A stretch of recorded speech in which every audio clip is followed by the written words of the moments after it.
오늘은 기초생활수급 자격을 유지하고 계시거나 앞으로 자격 취득을 준비하고 계신 분들이라면 반드시 주목해야 할 중요한 소식을 전해드리려고 합니다.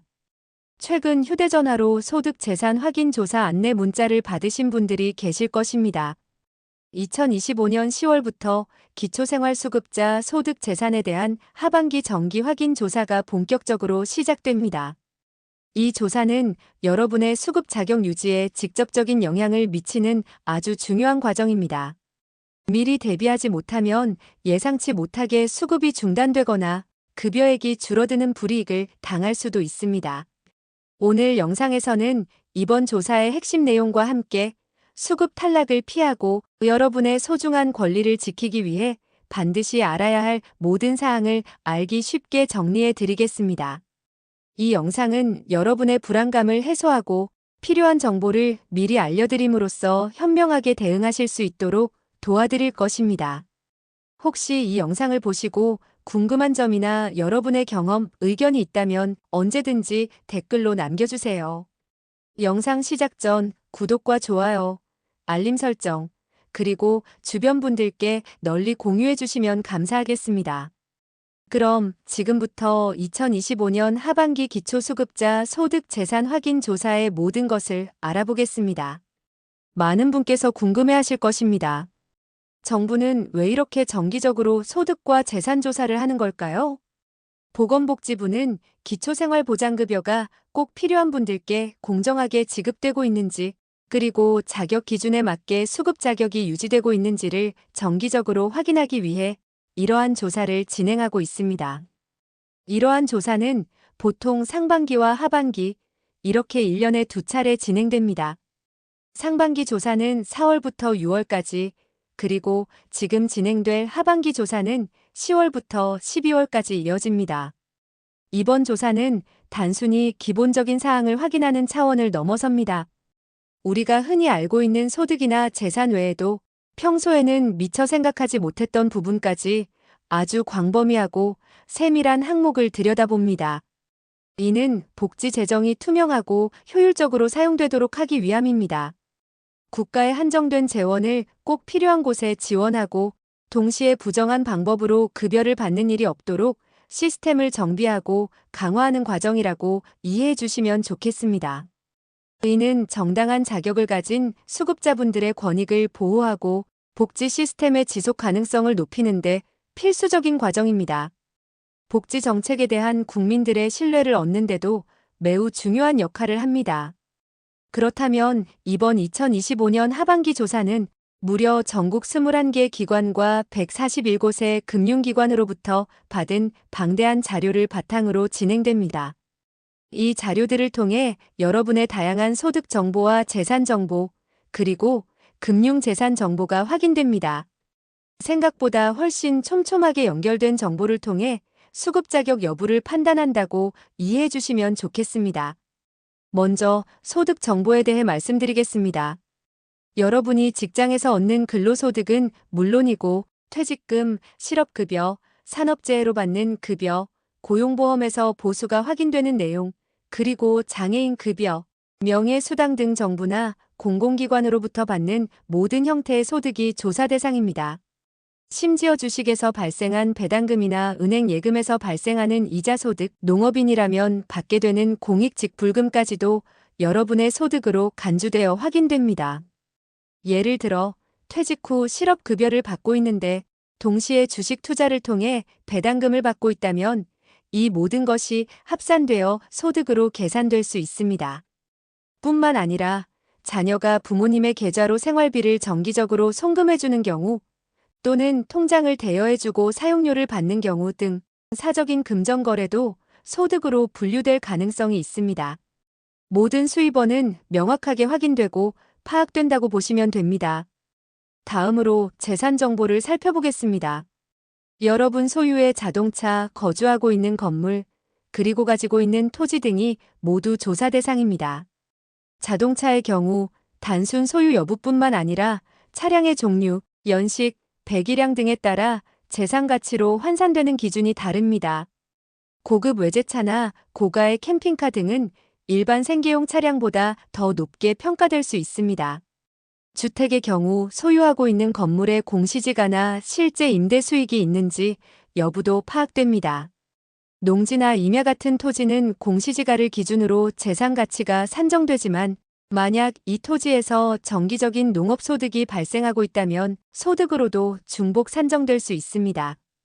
또한 전월세로 살고 계신 경우에 임대보증금도 재산으로 확인됩니다. 정부에서 공식적으로 산정한 땅값인 공시지가와 사업자 등록 정보 등도 포함됩니다. 만약 자녀 명의로 된 사업자가 있지만 사실상 본인이 운영하는 형태로 수익이 발생한다면 이 또한 면밀히 검토될 수 있습니다. 임대보증금의 경우 그 금액이 소득 환산율에 따라 소득으로 계산되기 때문에 갑자기 보증금 액수가 크게 변경되었다면 그 부분도 조사 대상이 됩니다. 가장 민감하고 중요한 부분일 수 있는 금융재산도 철저히 확인됩니다. 은행에 예금되어 있는 돈, 매달 넣고 있는 적금, 가입한 보험상품, 주식이나 증권 계좌에 있는 자산은 물론이고 출자금, 연금저축, 채권, 수표, 어음 등 모든 형태의 금융자산이 조사 대상입니다. 여기서 특히 중요한 점은 금융기관 141곳의 자료를 바탕으로 최근 3개월간의 통장 입출금 내역까지 자세히 들여다본다는 것입니다.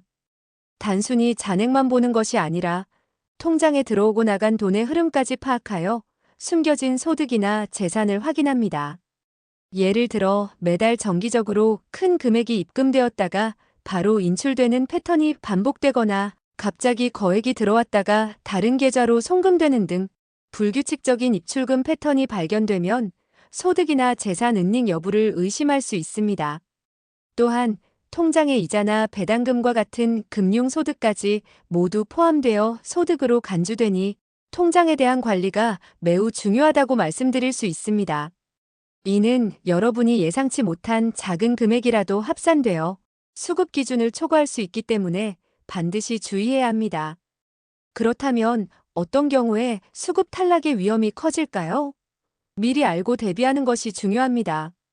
첫 번째, 통장에 갑자기 큰 금액이 입금된 경우입니다. 수급 자격 심사는 특정 시점에 잔액만 보는 것이 아닙니다.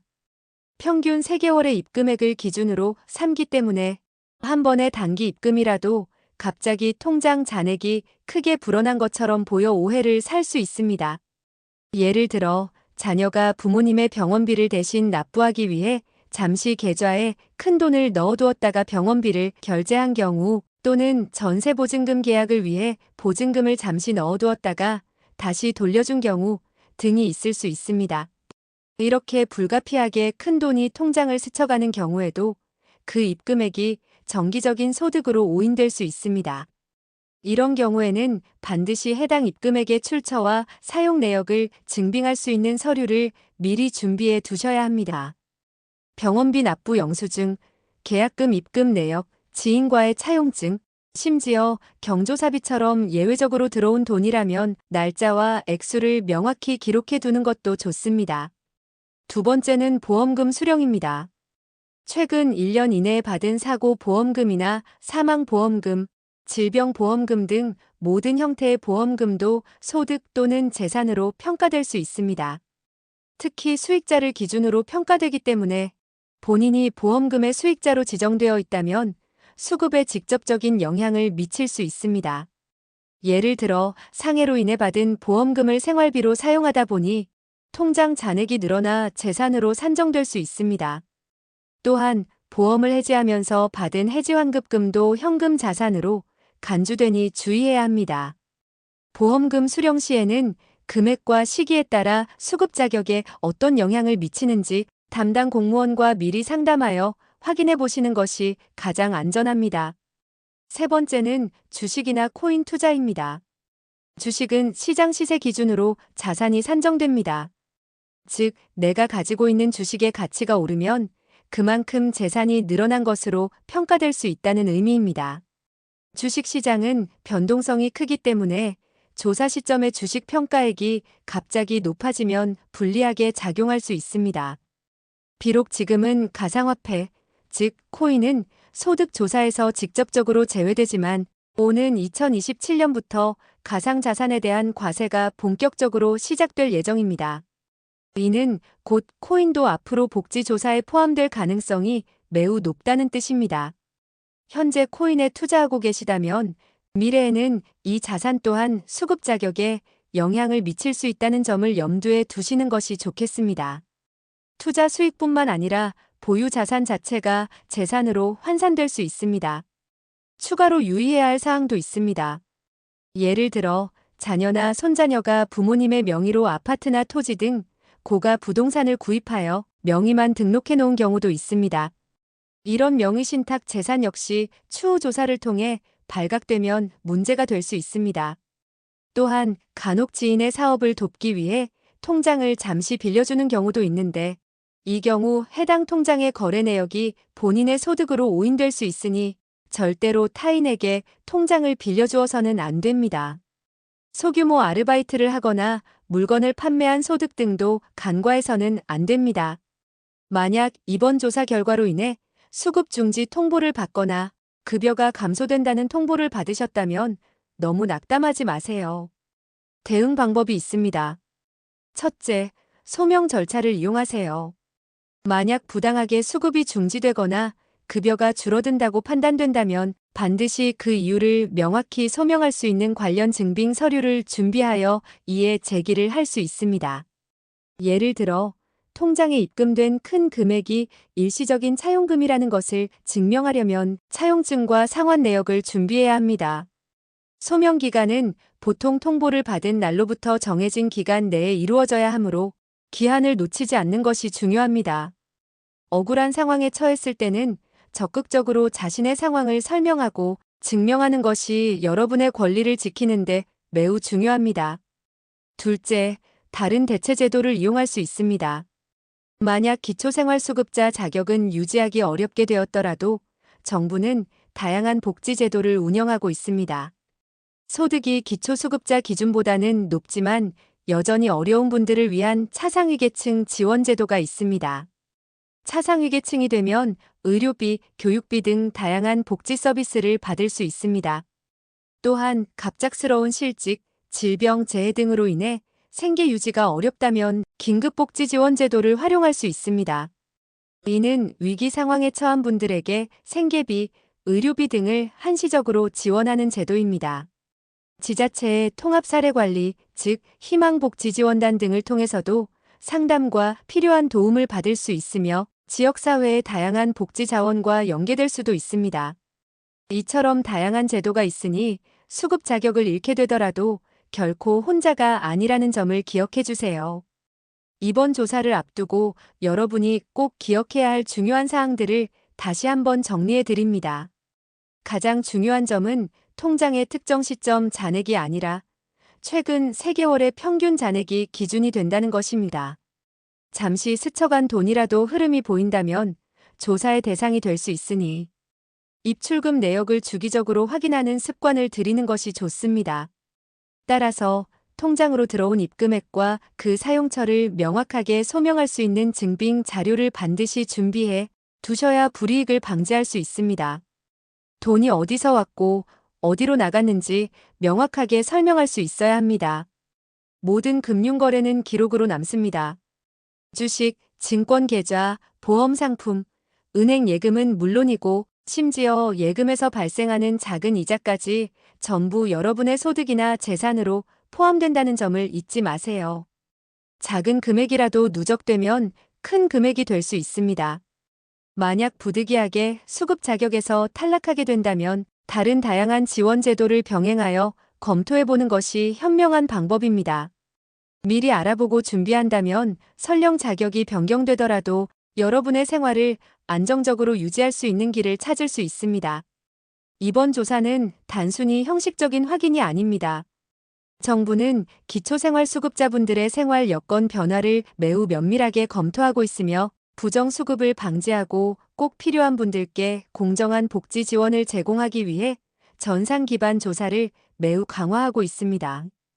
2025년 하반기 소득 재산 확인 조사는 10월부터 본격적으로 시작됩니다. 관련 안내 문자를 받으셨거나 본인이 이번 조사의 대상이라고 생각된다면 지금이라도 늦지 않았습니다. 오늘 말씀드린 내용을 바탕으로 통장 내역과 소득 증빙 자료 등을 미리미리 꼼꼼하게 준비해 두시는 것이 현명한 대비책이 될 것입니다. 여러분, 오늘 우리는 2025년 10월부터 시작되는 기초생활수급자 소득재산 하반기 확인 조사에 대해 자세히 알아보았습니다. 이 조사가 왜 중요한지, 어떤 정보들이 조사되는지, 그리고 특히 어떤 경우에 수급 탈락의 위험이 있는지와 그에 대한 대응 방법까지 상세하게 설명해 드렸습니다. 가장 중요한 것은 알고 대비하는 것입니다. 불이익을 피하고 소중한 수급 자격을 안정적으로 유지하기 위해 지금 바로 여러분의 통장 내역과 소득, 재산 관련 서류들을 점검해 주세요. 그리고 애매하거나 불확실한 부분이 있다면 주저하지 마시고 관할 주민센터나 복지 담당자에게 미리 상담을 요청하시는 것이 가장 안전하고 확실한 방법입니다. 적극적인 자세로 궁금한 것을 물어보시면 복지 담당 공무원들도 여러분이 불이익을 받지 않도록 최선을 다해 도와드릴 것입니다. 이 영상을 보시고 더 궁금한 점이 생기셨거나 추가적으로 나누고 싶은 정보가 있다면 언제든지 댓글로 남겨주세요. 여러분의 댓글 하나하나가 다른 많은 분들께 큰 도움이 될 수 있습니다. 오늘도 긴 시간 동안 영상 시청해주셔서 감사합니다.